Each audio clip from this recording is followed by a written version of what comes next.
بسم اللہ الرحمن الرحیم۔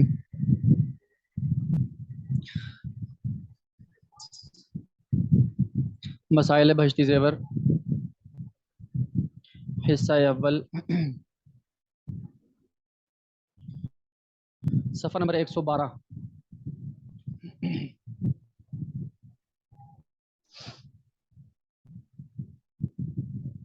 یہاں پر خواتین کے مسائل حیض و نفاس کے چل رہے تھے،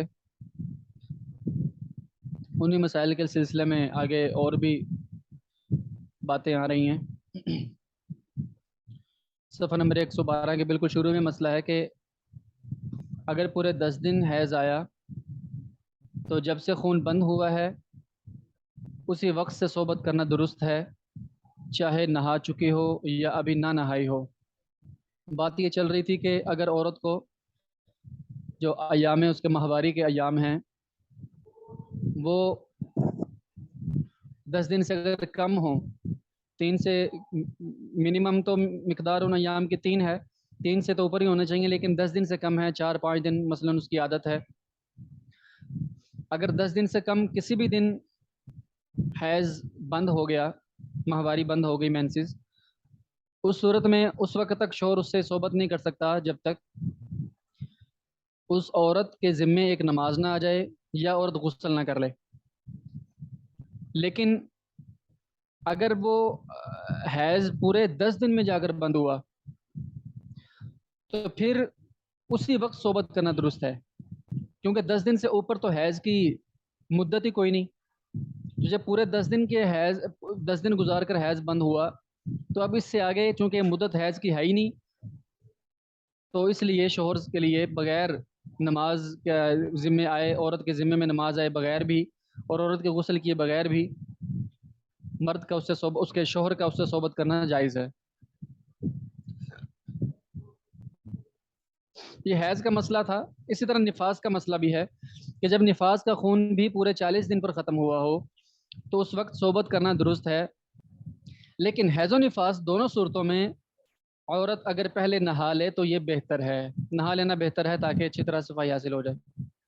مسئلہ، جو عورت حیض سے ہو یا نفاس سے ہو اور جس پر نہانا واجب ہو، اس کو مسجد میں جانا اور کعبہ شریف کا طواف کرنا اور کلام مجید کا پڑھنا اور کلام مجید کا چھونا، یہ چیزیں درست نہیں ہیں۔ آ جائیں بیٹھ، کتابیں آپ کی نیچے ہیں،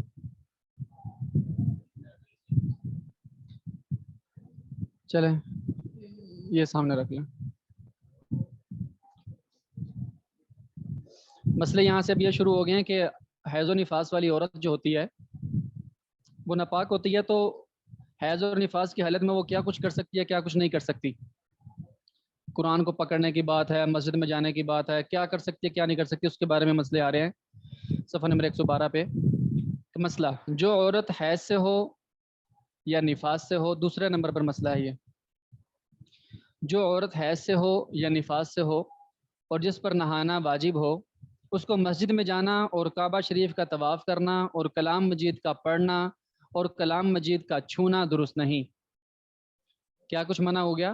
مسجد میں جانا، کعبہ شریف کا طواف کرنا، کلام میں پاک کا پڑھنا یعنی قرآن مجید کو پڑھنا، قرآن مجید کو چھونا، یہ سب چیزیں منع ہو گئیں۔ البتہ اگر کلام مجید جزدان یا رومال میں لپٹا ہو، جزدان جس طرح غلاف ہوتا ہے نا، اسی کو سمجھ لیں کہ جزدان کہتے ہیں، یہ ایسا کپڑا کہ جو سلا ہوا نہیں ہے، ساتھ اوپر لپٹا ہوا ہے، جدا کریں گے جدا ہو جائے گا، تو اگر ایسی چیز میں لپٹا ہوا ہے یا رومال میں لپٹا ہوا ہو، اس پر کپڑے وغیرہ کی چولی چڑھی ہوئی ہو یا اس کے اوپر کپڑے وغیرہ کی چولی چڑھی ہوئی ہو اور جلد کے ساتھ سلی ہوئی نہ ہو بلکہ الگ ہو کہ اتارنے سے اتر سکے، تو اس حال میں قرآن مجید کا چھونا اور اٹھانا درست ہے، کیونکہ اس وقت قرآن تو اندر ہوگا، وہ اوپر والے کپڑے کو اٹھا رہی ہے، تو یہ اس طرح جائز ہو جائے گا۔ مسئلہ، جس روپیہ، پیسہ، تشتری، تعویذ یا کسی اور چیز میں قرآن شریف کی کوئی آیت لکھی ہو اس کو بھی چھونا ان کے لیے درست نہیں۔ البتہ اگر تھیلی یا برتن وغیرہ میں رکھے ہوں تو اس تھیلی اور برتن کو چھونا اٹھانا درست ہے۔ یعنی یہ مثلاً جو ہے نا وہ پلیٹ ہے ایک مثال کے طور پر، اور پلیٹ کے اندر بعض دفعہ خوبصورتی کے ساتھ پوری سورہ یاسین لکھ دی ہے، تراش تراش کا سورہ یاسین لکھ دی ہے، اسی میں ہی پلیٹ میں ہی لکھ دی ہے، تو اب اس عورت کے لیے اس پلیٹ کو پکڑنا جائز نہیں. لیکن اگر وہی پلیٹ کسی اور چیز میں رکھی ہے، کسی بڑی ٹرے میں رکھی ہے، کسی چیز میں رکھی ہے، اس ٹرے کو پکڑنا جائز ہے جس میں وہ پلیٹ رکھی ہے. یا کوئی تعویذ ہے جس کاغذ کے اوپر لکھا ہوا ہے اس کاغذ کو تو نہیں پکڑ سکتی، لیکن اگر وہ تعویذ کسی چیز میں بند ہے، تھیلی میں بند ہے، شاپر میں بند ہے، چمڑے میں بند ہے بالکل، تو اس کو پھر پکڑنا چھونا جائز ہے. جس طرح بندے بعض دفعہ تعویذ باندھتے ہیں تو اس میں آیات لکھی ہوتی ہیں، تو بعض دفعہ انسان بے وضو بھی ہوتا ہے، تو یہ نہیں کہتے کہ تعویذ اتار دو، کیونکہ تعویذ تو اندر ہے اور اس کے اوپر ایک خول چڑھا ہوا ہے جس سے وہ بدن کو چھو نہیں رہا. مسئلہ، کرتا کے دامن اور دوپٹہ کے آنچل سے بھی قرآن مجید کو پکڑنا اور اٹھانا درست نہیں. البتہ اگر بدن سے الگ کوئی کپڑا ہو جیسے رومال، تولیہ وغیرہ، اس سے پکڑ کے اٹھانا جائز ہے. یہ بھی یاد رہے کہ بے وضو ہے اگر کوئی مرد ہے یا عورت ہے تو وہ اپنے قمیض کے جو ہے نا وہ دامن سے، یا عورت اپنے جو دوپٹے سے قرآن پکڑے، یہ درست نہیں ہے. حیض و نفاس کی حالت میں یا بلا وضو، یعنی ہر ایسے کپڑے سے چھونا ہے کہ جو انسان کے تابع ہے اور انسان کے ساتھ رہتا ہے، ٹوپی ہے، پگڑی ہے، اور جو ہے نا وہ قمیض ہے، یہ چیزیں ان سے نہیں پکڑ سکتے. لیکن اگر الگ کپڑا ہے جو انسان کے ہر وقت کا استعمال کا نہیں ہے، الگ رکھا ہوا ہے، اس سے قرآن پاک کو چھونا کسی وجہ سے مجبوری سے چھونا پڑ جائے تو جائز ہے. الگ کپڑا جس طرح تولیہ ہے، رومال ہے وغیرہ.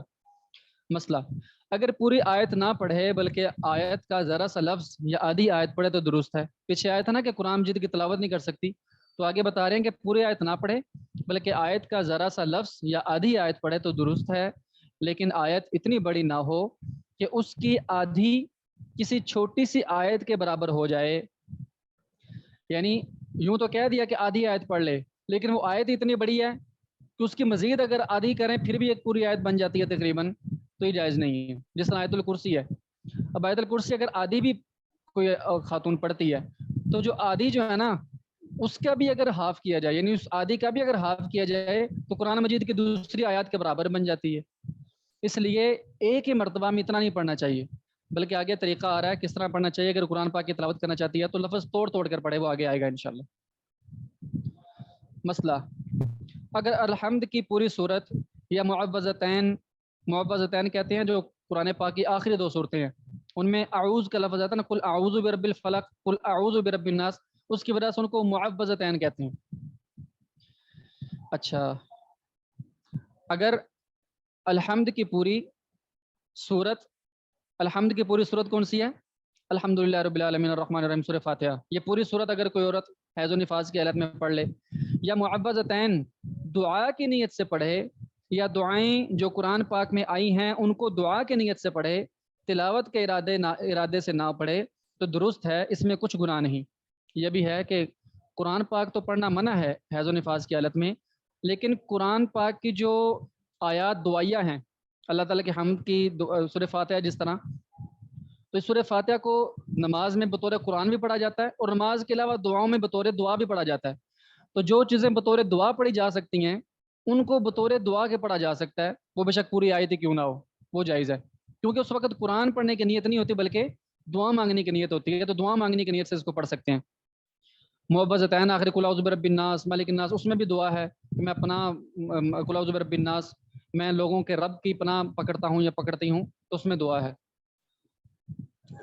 بطور مثال کے آگے کچھ دعا بھی لکھی ہوئی ہیں، ربنا آتنا فی الدنیا حسنۃ وفی الآخرۃ حسنۃ وقنا عذاب النار. اور دعا ربنا لا تؤاخذنا ان نسینا او اخطانا ربنا ولا تحمل علینا. یہ سورہ بقرہ کی آخری جو ہے نا آخر میں ایک مسلسل دعائیں ہیں، وہ ساری مانگ سکتی ہے آخر تک. جو سورہ بقرہ کے آخر میں لکھی ہے یا اور کوئی دعا جو قرآن شریف میں آتی ہو، دعا کی نیت سے سب کا پڑھنا درست ہے. اسی طرح دعا یا ثنا کے طور پر آیت الکرسی کا پڑھنا بھی صحیح ہے، قرآن کے طور پر صحیح نہیں ہے. اگر تلاوت کی نیت سے پڑھے گی وہ صحیح نہیں، لیکن ذکر وہ دعا کی نیت سے اللہ تعالیٰ کی تعریف، کیونکہ دعا میں بہتر یہ ہے نا کہ سب سے پہلے دعا میں اللہ کی تعریف کی جائے، پھر حضرت محمد صلی اللہ علیہ وسلم پر دروشی پڑھا جائے، پھر دعا مانگی جائے. تو ثنا کے طور پر، اللہ کی تعریف کے طور پر کوئی سورہ فاتحہ پڑھ لے، آیت الکرسی پڑھ لے، پھر یہ جائز ہے، کیونکہ اس میں تلاوت کی نیت نہیں ہے بلکہ دعا کی نیت ہے۔ مسئلہ دعائے قنوت کا پڑھنا بھی درست ہے، دعائے قنوت چلتے پھرتے پڑھنا چاہتی ہے، حیض و نفاس میں پڑھ سکتی ہے کیونکہ وہ قرآن نہیں ہے۔ مسئلہ اگر کوئی عورت لڑکیوں کو قرآن شریف پڑھاتی ہو تو ایسی حالت میں ہجے کروانا درست ہے؟ کوئی معلمہ ہے پڑھاتی ہے، اس کو ایسے دن آ گئے تو اب اس نے پڑھانا تو ہے، تو وہ کیسے کرے؟ ہجے کروا سکتی ہے، جو نورانی قاعدے میں، یا وہ جو ہے نا وہ الف با زبر اب اور نون الف زبر نا اب نا وغیرہ، ایک مثال دے رہا ہوں، اس طرح ہجے کروا سکتی ہے۔ اور رواں پڑھاتے وقت پوری آیت نہ پڑھے بلکہ ایک ایک دو دو لفظ کے بعد سانس توڑ ڈالے اور کاٹ کاٹ کر آیت رواں کہلائے۔ کاٹ کاٹ کر لفظ، ایک دو لفظ پڑھے اور سانس چھوڑ دے، پھر ایک دو لفظ پڑھے اور سانس چھوڑ دے، اس سے وہ ایک پوری تلاوت اس وقت ہوتی ہے جب رواں پڑھے، کہیں مطلب مسلسل پڑھا جائے۔ جب سانس توڑ دے گی ہر دفعہ ہر دو تین لفظ کے بعد تو وہ تلاوت نہیں کہلائے گی، وہ جائز ہو جائے گا۔ مسئلہ لڑکی حفظ کر رہی ہو اور اس دوران اس کو حیض آنا شروع ہو جائے تو حیض کے دنوں میں قرآن پاک نہ پڑھے۔ اچھا جی، نہیں پڑھے گی تو بھول جائے گی، پھر کیا کرے؟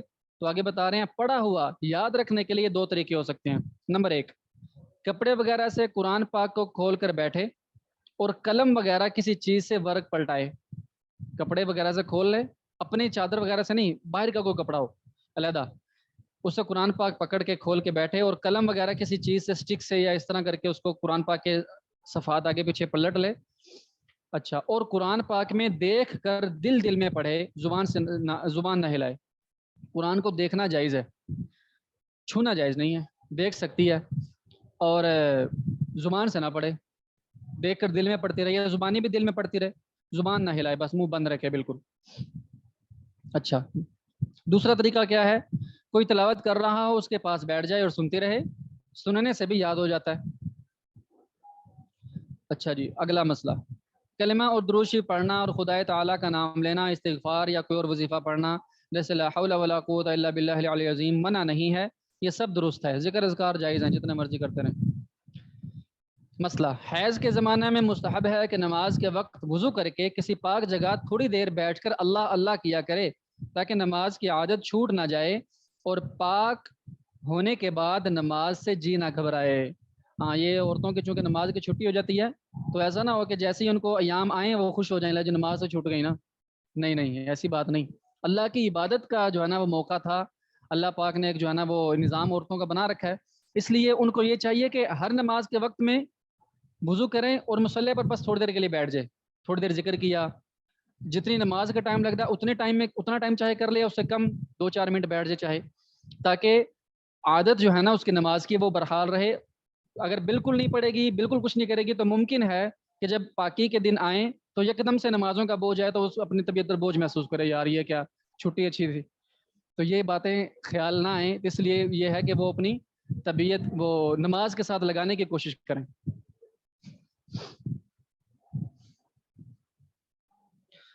باب نمبر 8، نجاستوں کا بیان۔ کپڑے، بدن یا کسی اور چیز کو لگنے والی نجاست کو نجاست حقیقیہ کہتے ہیں۔ اس سے پہلے جس نجاست اور ناپاکی کا بیان تھا نا، وہ حکمیہ تھی، نظر نہیں آتی تھی۔ بے وضو ہونا نظر آتا ہے، میں مثلا بے وضو ہوں، آپ کو پتہ چل رہا ہے، یہ میرا وضو ہے، آپ کو پتہ چل رہا ہے، تو یہ حکمیہ ہے۔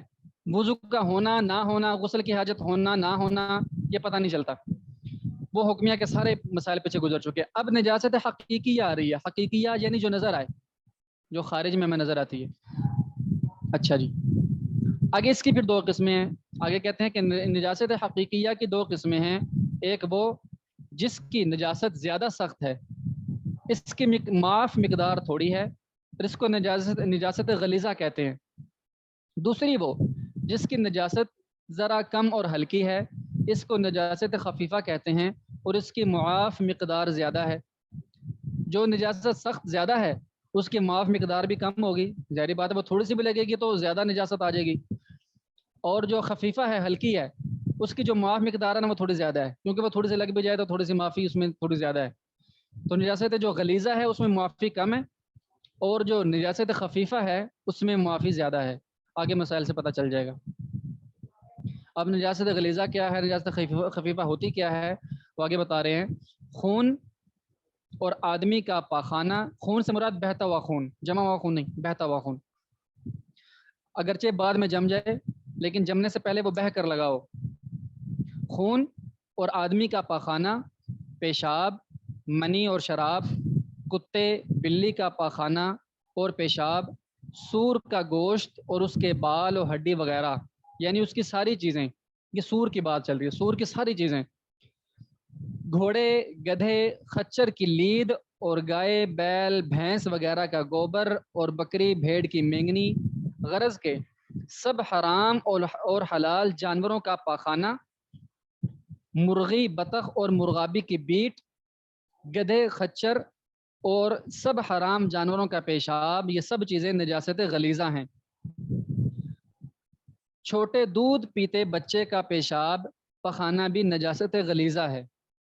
ہاں جی، یہ اس میں نجاست غلیظہ کی بات آ گئی کہ یہ چیزیں نجاست غلیظہ ہیں۔ جو پخانہ ہوتا ہے، مطلب جو پخانے والے جگہ سے مختلف جاندار نکالتے ہیں، ان کے نام بھی مختلف ہیں۔ انسان جو کرتا ہے اس کو تو پخانہ ہی کہتے ہیں، لیکن جو جانور کرتے ہیں ان کو لید بھی کہتے ہیں، لید بھی جانور کرتے ہیں، جیسے کہ کھچر ہے، گھوڑا ہے، گوبر بھی کرتے ہیں جانور جس طرح بھینس گائے ہے، اور مینگنیاں بھی کرتے ہیں جانور جس طرح بکریاں ہیں، بھیڑ بکری وغیرہ، اور بیٹ کرتے ہیں جس طرح مرغی مرغابی اور بطخ، ٹھیک ہے، ان کے جو پخانہ نکلنے کو بیٹ کہتے ہیں۔ تو یہ سب چیزیں جن کا ذکر بھی آیا، پخانہ تو سب کا ہی حرام ہے، حرام کہہ رہا ہوں، ناپاک نجاست غلیظہ ہے، وہ اگر کسی چیز میں پڑ گئے تو ان کا کیا حکم ہے وہ آگے آ رہا ہے۔ اچھا، آگے کیا کہتے ہیں کہ حرام پرندوں کی بیٹ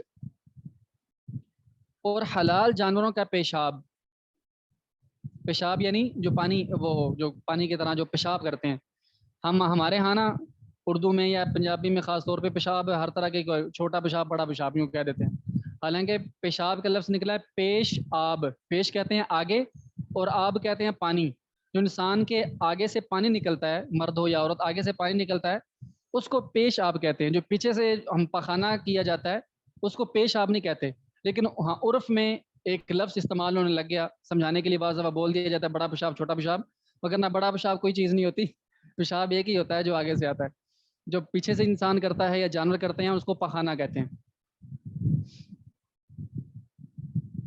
اچھا، حرام پرندوں کی بیٹ، یہ یاد رہے، پرندے جتنے بھی حرام ہیں نا ان کی بیٹ، پرندے بیٹ ہی کرتے ہیں، ان کا پیشاب وشاب کوئی نہیں ہوتا، بیٹ ہی کرتے ہیں سارے، تو ان میں حلال اور حرام کی تقسیم ہوگی۔ حرام پرندوں کی بیٹ اور حلال جانوروں کا جو پیشاب جیسے بکری گائے بھینس وغیرہ، اور گھوڑے کا پیشاب نجاست خفیفہ ہے۔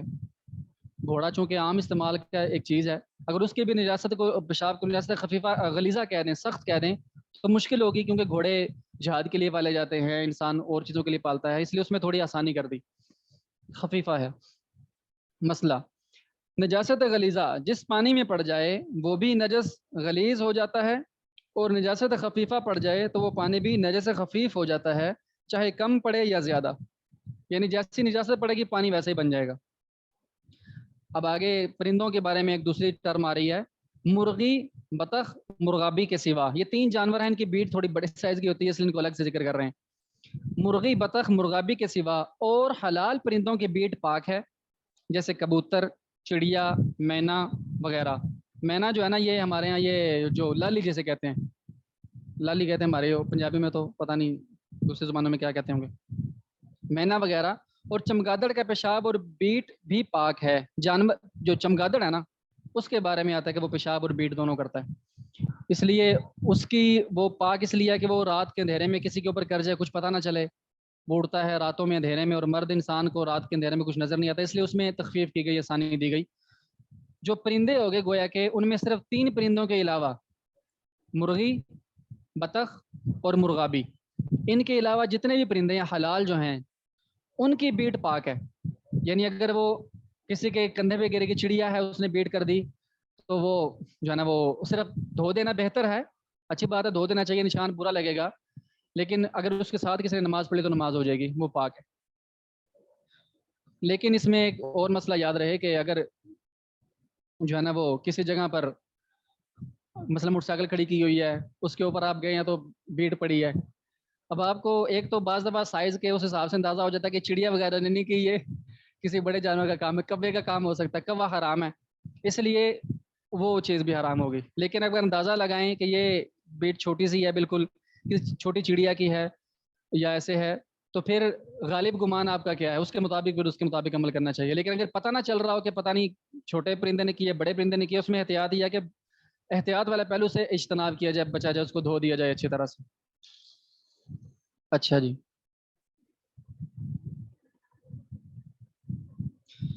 مسئلہ، مچھلی کا خون نجس نہیں ہے، اگر لگ جائے تو کچھ حرج نہیں. اسی طرح مکھی، کھٹمل، مچھر کا خون بھی نجس نہیں ہے. یہ شروع میں بات آ گئی تھی کہ جو بہنے والا خون نہیں ہوتا وہ پاک ہوتا ہے، وہ ناپاک نہیں ہوتا. جو مچھلی ہوتی ہے نا، بڑے سائز کی مچھلی، اس میں سے بھی بہنے والا خون تو نکلتا ہے، لیکن مچھلی میں جو خون ہوتا ہے نا، اس کو خون نہیں کہتے، کیونکہ خون وہ ہوتا ہے کہ جو جمنے کے بعد کالا ہو جاتا ہے.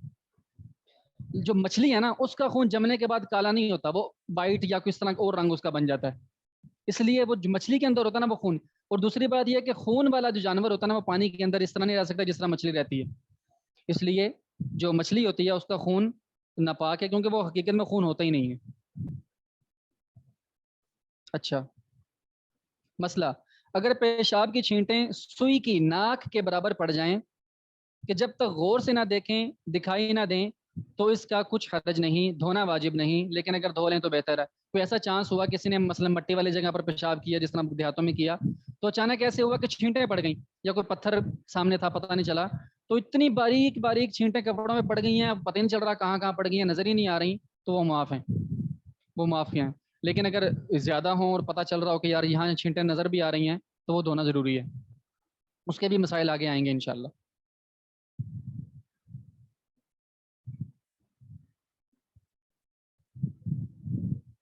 چلے یہاں سے انشاءاللہ آگے سبق پڑھیں گے. اگر عنوان آ رہا ہے نراستوں کا حکم، یہاں سے انشاءاللہ کل پڑھیں گے.